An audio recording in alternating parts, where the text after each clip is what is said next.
अस्सलाम वालेकुम। आप देख रहे हैं पीए न्यूज एचडी और मैं हूं आपके होस्ट सादिया बतूल। शामिल करते हैं आज की अहम खबरें। सऊदी अरब में नई हिजरी साल 1447वीं हिजरी के आगाज के साथ ही गुलाफ काबा कस्बा को रिवायती अकीदत व एहतराम के साथ तब्दील कर दिया गया।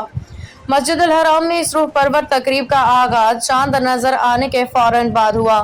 रिपोर्ट्स के मुताबिक पुराने गुलाफ के सुनहरी हिस्से को 29 जिलहज को नमाज असर के बाद एहतियात से हटाया गया, जबकि नए गलाफ की तनसीब यकम मुहर्रम अल हराम को अमल में लाई गई। नया गलाफ काबा कस्बा फैक्ट्री में माहिर कारीगरों की 11 माह की अनथक मेहनत का नतीजा है। इसका मजमूई वजन 1415 किलोग्राम और 47 स्याह रेशमी टुकड़ों पर मुश्तमिल। इन टुकड़ों में 24 कैरेट सोने से मलमा किया गया चांदी के धागों से 68 कुरानी आयात की खूबसूरत कढ़ाई की गई है।